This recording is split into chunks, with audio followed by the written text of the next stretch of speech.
ಪಟ್ಟಣದ ಸಾರಿಗೆ ಬಸ್ ನಿಲ್ದಾಣದ ಬಳಿಯ ಶಂಕರ್ನಾಗ್ ಆಟೋ ಮಾಲೀಕರು ಮತ್ತು ಚಾಲಕರ ಸಂಘದ ವತಿಯಿಂದ ಕನ್ನಡ ರಾಜ್ಯೋತ್ಸವ ಹಾಗೂ ದಿವಂಗತ ನಟ ಶಂಕರ್ನಾಗ್ ರವರ ಹುಟ್ಟುಹಬ್ಬವನ್ನು ಅದ್ದೂರಿಯಾಗಿ ಆಚರಿಸಲಾಯಿತು. ನಿಲ್ದಾಣದಲ್ಲಿನ ಆಟೋ ಮಾಲೀಕರು ಹಾಗೂ ಚಾಲಕರು ತಮ್ಮ ಆಟೋಗಳಿಗೆ ಕನ್ನಡ ಬಾವುಟ ಕಟ್ಟಿ ಬಗೆ ಬಗೆಯ ಹೂಗಳಿಂದ ಅಲಂಕರಿಸಿ ವಿಶೇಷವಾಗಿ ಸಿಂಗರಿಸಿದ್ದರು. ಆಟೋ ನಿಲ್ದಾಣದ ಸುತ್ತ ಕನ್ನಡದ ಸಾಹಿತಿ, ಚಿತ್ರನಟರು ಹಾಗೂ ವಿವಿಧ ಕ್ಷೇತ್ರದ ಸಾಧಕರ ಭಾವಚಿತ್ರಗಳನ್ನು ಹಾಕಿ ಕನ್ನಡ ನಾಡು ನುಡಿ ಸಾರುವ ಚಿತ್ರಗೀತೆಗಳನ್ನು ಧ್ವನಿವರ್ಧಕದ ಮೂಲಕ ಹಾಕಿ ರಂಜಿಸಲಾಯಿತು.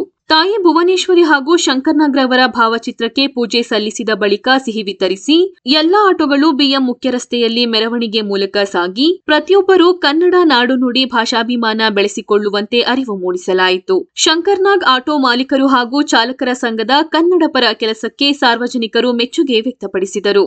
ಈ ಸಂದರ್ಭದಲ್ಲಿ ಸಂಘದ ಪ್ರಮುಖರಾದ ಶಿವಣ್ಣ, ನಟೇಶ್, ಕಾರ್ತಿಕ್, ಸಂತೋಷ್, ಅಭಿ, ರವಿ, ಪಚ್ಚಿ, ನಟರಾಜ್, ಸ್ವಾಮಿ ಮತ್ತು ಚಾಲಕರು ಉಪಸ್ಥಿತರಿದ್ದರು.